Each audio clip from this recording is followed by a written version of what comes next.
تایلر همیشه از آلتر ایگوها استفاده کرده تا قصه های ذهنی و رشد شخصیش رو روایت کنه. تو سگانه اولش یعنی باسترد، گابلین و ولف با آلتر ایگوهای دکتر تیسی، ولف هیلی، ترانکت و یه سری کاراکتر دیگه آشنا شدیم. تو این سگانه خشم، نفرت و درگیری‌های درونی موج میزد و این کاراکترها در نهایت توی کمپ خیالی با هم روبرو شدن تا پایان سگانه ذهنی تایلر رقم بخوره. تایلر تو تمام آلبوم‌هاش پشت این نقاب‌ها بود تا اینکه فلاوربوی رسید، جایی که تایلر برای اولین بار تمام آلتر ایگوهاش رو کنار گذاشت. این آلبوم نقطه عطفی برای تایلر بود تا احساسات خودش رو درک کنه و به آرامش برسه. اما بعد اون پروژه تایلر باز هم نیاز به یه نقاب جدید داشت تا وجهه آسیب‌پذیر و احساسی خودش رو به بهترین شکل به نمایش بذاره. نقاب ایگور داستان بخشی از زندگی تایلر رو روایت میکنه که تو آلبوم‌های قبلی زیاد بهش نپرداخته بود. روابط عاشقانه. همه ما از تنهایی میترسیم. هر کی بگه نه دروغ گفته. گاهی تصمیمای عجیبی میگیریم تا فقط از تنها موندن فرار کنیم. ایگور اینجاست تا با عجیب ترین تصمیمات به ما نشون بده عشق شمشیر دولبه‌ایه که اگه خوششانس نباشی خودت رو نابود میکنه، طوری که توی چرخه بی پایان گرفتار میشی. این جمله رو خوب تو ذهنتون نگه دارین که آخر ویدیو قراره به دردمون بخوره. آلبوم با این بیس واضح شروع میشه.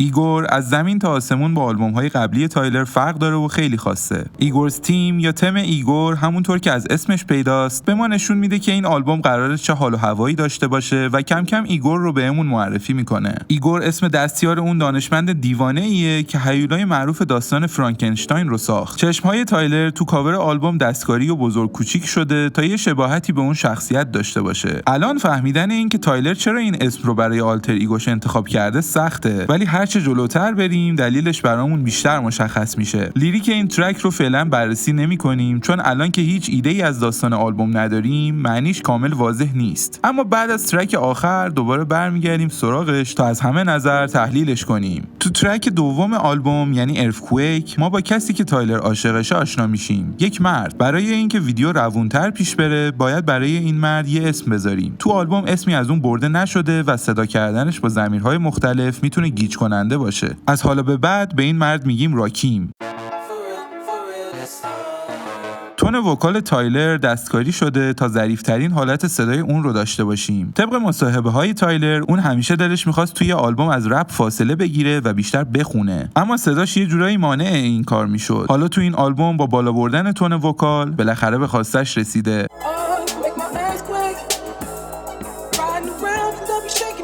این عشق به قدری برای تایلر احساس عجیبیه که شبیه به یک زلزله است. زلزله‌ای که تمام وجود اون رو میلرزونه. به نظر همه چیز کیوت میاد و انگار تایلر داره درباره لحظه آشنایی با راکیم میخونه، ولی از این خبرها نیست. اینجا مشخص میشه تایلر و راکیم از قبل هم رو میشناسن و تایلر یه اشتباهی مرتکب شده که بابتش عذرخواهی میکنه. یکی دیگه از معنی‌های فالت گسل هست که با زلزله ارتباط داره و یه ایهام قشنگ ساخته. ما میدونیم که تایلر حسابی دلباخته راکیم شده. این موضوع به قدری جدیه که داره اون رو کاملا به هم میریزه. ولی خب با این لاین میفهمیم که راکیم انگار همچین حسی نداره. اگر هم داشته باشه اصلاً به شدت تایلر نیست. به نظر تایلر و راکیم صرفاً رفیقن و ایگور رو اون کراش زده. تو ترک آی تینک یه درگیری احساسی کاملا قابل درک شکل میگیره. چیزی که خیلیامون ممکنه تجربهش کرده باشیم. میزان احساسات و عشق و علاقه ایگور نسبت به راکیم در بالاترین حد ممکنه. اما اعتماد به نفس کافی رو برای ابراز علاقه مستقیم نداره.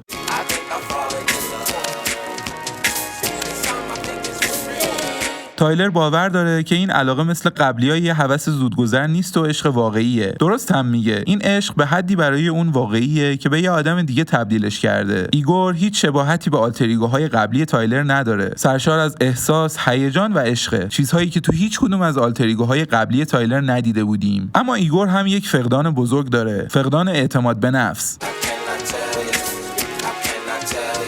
تایلر نمیدونه که باید چطور پا پیش بذاره و شانسش رو برای به دست آوردن عشقش امتحان کنه. واضحه که اون نمیتونه به راحتی جلو بره و به طرف بگه دوستش داره. پس تصمیم میگیره تا با خرج کردن برای راکیم به اون بفهمونه که بهش علاقه داره. ایگور حاضر برای جلب توجه راکیم هر کاری بکنه و هر خط قرمزی رو زیر پا بذاره. خط قرمز بزرگی که ایگور همین اول کار زیر پا میذاره قدرت اختیار و اراده خودشه. ایگور همه چیز رو فدای عشقش کرده، طوری که انگار عروسک خیمه شب بازی اون شده. تو ترک پاپت در اواسط آلبوم درباره این شرایط به خصوص بیشتر صحبت میشه. این اینترلود 14 ثانیه‌ای مسیر کل آلبوم رو به ما نشون میده. چرخه‌ای پیچیده از فرار و تعقیب. برای درک بهتر این چرخه باید به ترک اول آلبوم فلش بک بزنیم. اولین لیریک آلبوم در ایگورز تیم با فعل رانینگ یا همون دویدن شروع میشه. آلبوم با به تصویر کشیدن دویدن، اضطراب و تعقیب استارت میخوره. نفس‌های پی در پی تایلر تو اکثر ترک ها یه طورایی نشون میده که ایگور داره دنبال راکیم میدوه تا اون رو جذب کنه و عشق رو به دست بیاره. ولی ممکنه این عشق طوری به ایگور ضربه بزنه که دیگه نه تنها دنبال راکیم نباشه، بلکه ازش فرار کنه. این چرخه فرار و تعقیب تو کل آلبوم به شکل‌های مختلف نمود پیدا میکنه. اگه از زاویه دیگه نگاه کنیم، اینطوریه که تایلر الان داره از یه رابطه صرفاً دوستانه فرار میکنه تا به یه رابطه عاشقانه تبدیلش کنه. اما ممکنه این رابطه عاشقانه اصلا شکل نگیره و ابراز علاقه کردن همون رابطه دوستانه رو هم از بین ببره. اون موقع ایگور باید به جای فرار کردن از اون رابطه دوستانه دوباره به دنبالش بیفته. ترک بعدی مشخص میکنه که ایگور با وجود تلاش‌های زیاد هنوز نتونسته مخ راکیم رو بزنه.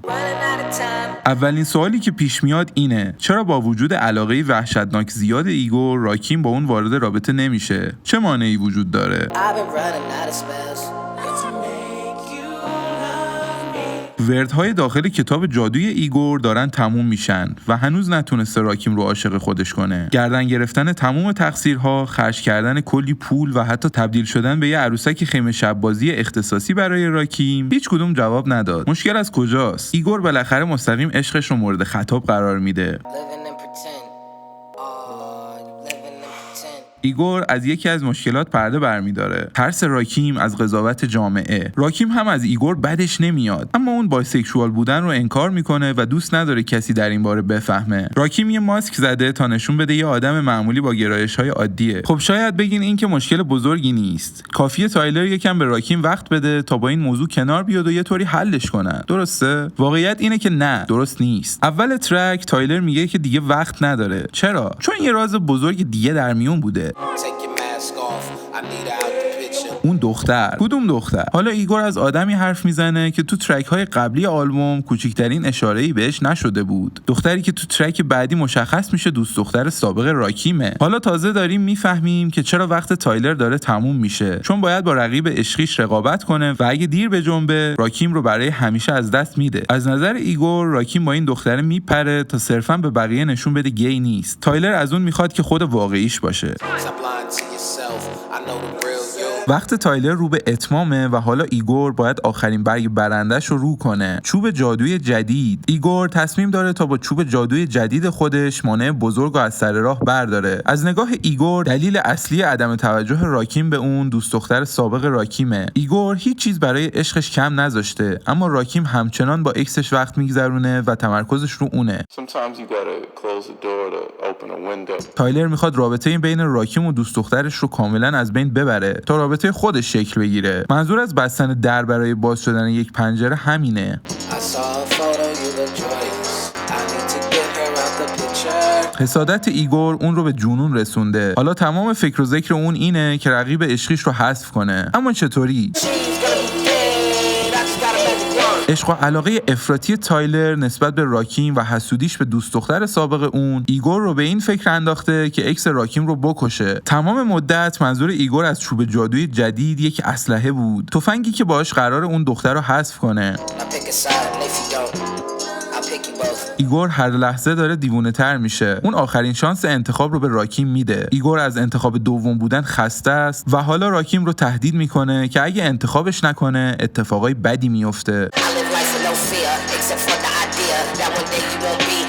فروپاشی روانی ایگور کاملا مشخصه. از اول مسیر این ترک رو مرور میکنیم. حسادت ایگور رو کور کرده و اون میخواد رقیب عشقیش رو بکشه. بعد از شدت حسادت و عصبانیت خود کراشش یا همون راکیم رو هم تهدید به مرگ میکنه. ولی خب ایگور میفهمه که این تهدید بی‌معنیه، چون اون نمیتونه بدون راکیم زندگی کنه. اون از زندگی بدون راکیم میترسه. ایگور عروسک خیمه شب بازی راکیمه و بدون راکیم هیچ معنایی نداره. نداره. ایگور بدون راکیم مثل عروسکیه که نخاش رو بریدن، یه عروسک بدون عروسک گردان. راکیم تمام این رفتارها رو دید. فقط تصور کنید یه آدم نرمال با دیدن این رفتارها از یک نفر چه حسی نسبت به اون شخص پیدا میکنه. ایگور نه تنها اون دختر رو از بین نبرد، بلکه با این رفتارهای تاکسیک همون اندک احتمال تجربه کردن عشق با راکیم رو به طور کامل از بین برد. تو ترک بعدی برای اولین بار در آلبوم ایگور سعی میکنه نگاه منطقی به رابطه‌اش با راکیم داشته باشه. همونطور که از اسم این ترک پیداست، تایلر راکیم رو به یه تفنگ تشبیه میکنه، یه چیزی که هم حس امنیت و قدرت میده، هم میتونه خطرناک باشه و نابودت کنه. ایگور همچنان باور داره که وقتی زمانش برسه اون و راکیم میتونن با هم باشن.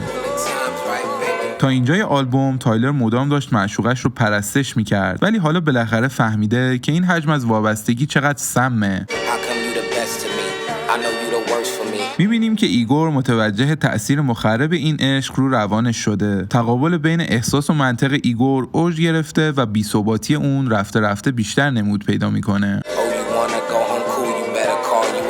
ایگور که رسما بنده راکیم شده بود، حالا دیگه حتی حاضر نیست اونو تا خونش برسونه و بهش میگه تاکسی بگیر. انگار منطق ایگور کنترل اوضاع رو به دست گرفته، اما این کنترل چند ثانیه بیشتر دوام نمیاره.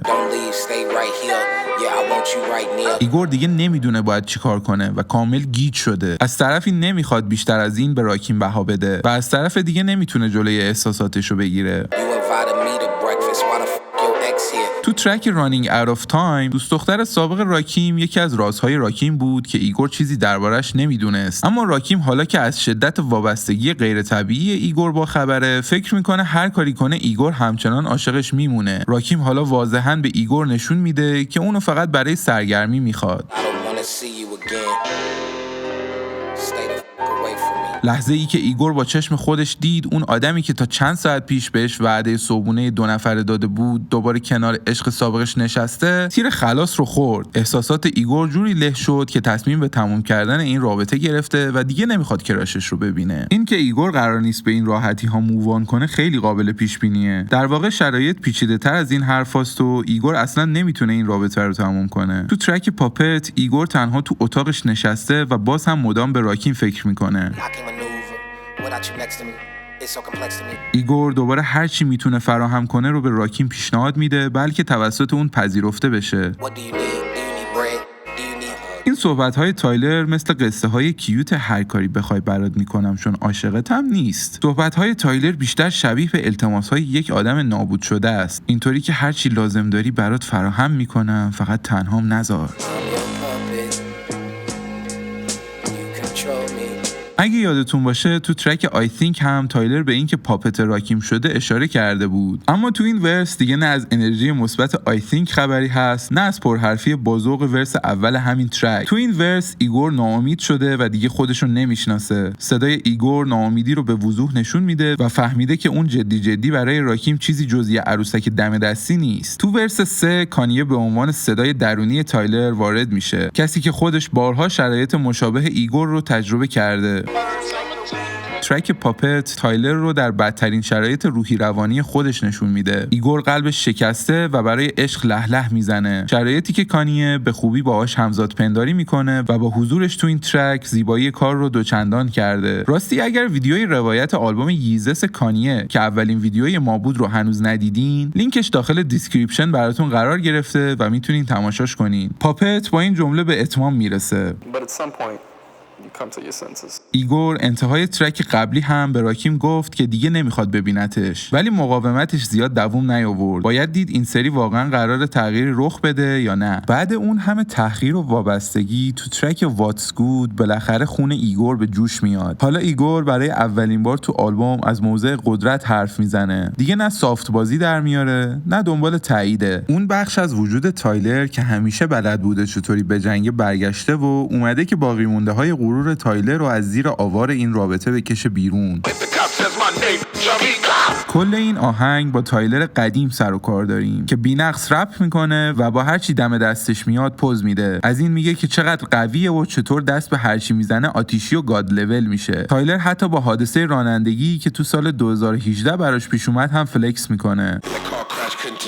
سال 2018 تایلر هنگام رانندگی به سمت خونه پشت فرمون خوابش میبره و تصادف شدیدی میکنه که خوشبختانه جون سالم به در میبره. حالا تایلر از اون حادثه هم برای ترمیم غرورش استفاده میکنه. اون اینطوریه که وقتی تصادف به اون بزرگی نتونست من رو از بین ببره، یه آدم رندوم هم قطعا نمیتونه من رو از پا در بیاره و سعی میکنه که جداییش از راکیم بی اهمیت جلوه بده. در انتهای این ترک رفته رفته بیت آرومتر میشه و انگار تایلر بعد از کلی دویدن بالاخره داره شمرده نفس میکشه.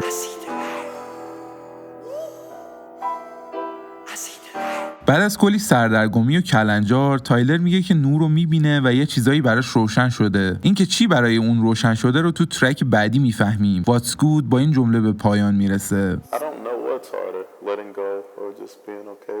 ترک دهم آلبوم ایگور درست مثل تمام آلبوم‌های تایلر به دو بخش تقسیم شده، گانگان و Thank You. توی گانگان ایگور کل رابطه‌اش با راکیم رو مرور میکنه و تصمیم میگیره این سری دیگه واقعا رهاش کنه. ایگور میگه که راکیم عشق و لذت زندگی رو براش زنده کرد، اون هم درست تو زمانی که همچین چیزی براش غیر ممکن بود. یه چیزی تو مایه‌های تابستون تو ماه دسامبر، ولی یه چیزی این وسط عجیبه.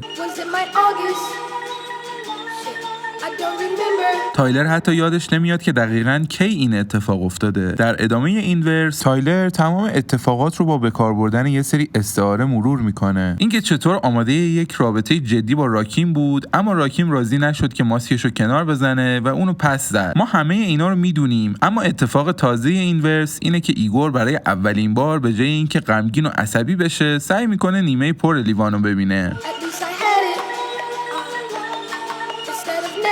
ایگور بابت تایمی که تونسته با کراشش بگذرونه خوشحاله و انگاری آماده است تا مووان کنه، ولی بازم وقتی به کورس میرسیم اون یه چیز عجیب غریب میگه.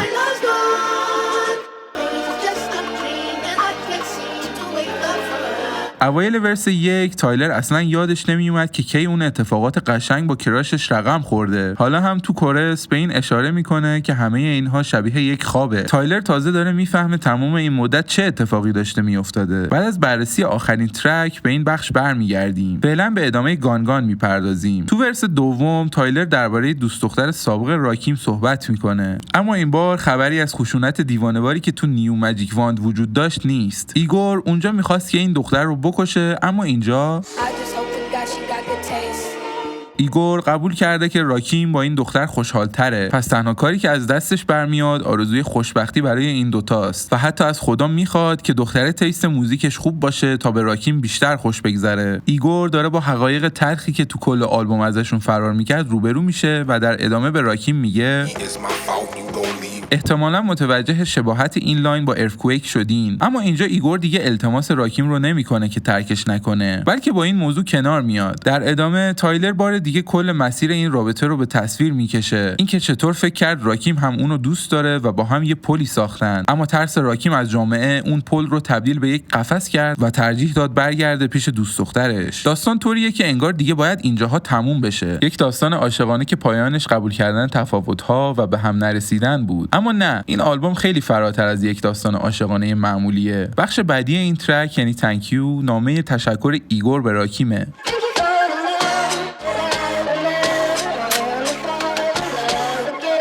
ایگور بابت همه چیز از راکیم تشکر میکنه، اما میگه این عشق طوری به اون آسیب زده که دیگه هیچ وقت دلش نمیخواد عاشق بشه، همینقدر تلخ.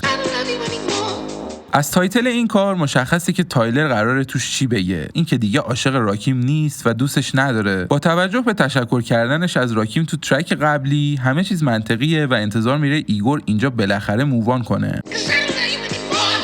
تون صدای تایلر تو کورس در بالاترین حد ممکن خودشه و یه طوری شده که انگار یه بچه داره خشم خودش رو فریاد میزنه. اما مهم نیست چند بار این جمله رو تکرار کنه. تکرار کردن این جمله واقعیش نمیکنه. مووان کردن برای ایگور غیر ممکنه. اون با تکرار این جمله فقط داره خودش رو گول میزنه و خودش هم اینو خوب میدونه. ایگور درست‌ترین فعل رو برای توصیف شرایطش به کار میبره، استاک. اون گیر افتاده. حالا اینکه داخل چی گیر افتاده تو ترک بعدی مشخص میشه. به اوتروی آلبوم رسیدیم، جایی که بالاخره مشخص میشه از اول آلبوم تا الان دقیقاً چه اتفاقی داشته میافتاده. Are we still friends با این کلمات شروع میشه. اگه یادتون باشه تایلر تو کورس گانگان هم میگفت حس میکنه کل این رابطه یه خوابه که نمیتونه ازش بیرون بیاد و بیدار بشه. ایگور از راکیم میپرسه اما ایگور اینا رو از روی محبت و دل کندن نمیگه. اون فقط میخواد هر طور شده نزدیک راکیم باشه. ایگور هر کاری که میتونست کرد تا راکیم رو راضی کنه با هم یه رابطه عاشقانه داشته باشن، ولی راکیم قبول نکرد. ایگور با این موضوع کنار اومده و حالا به هر دری میزنه تا فقط نزدیک راکیم باشه. ایگور الان اینطوریه که نمیخوای عاشقم باشی؟ اشکال نداره، فقط تو رو خدا با هم دوست بمون تا بتونم کنارت باشم.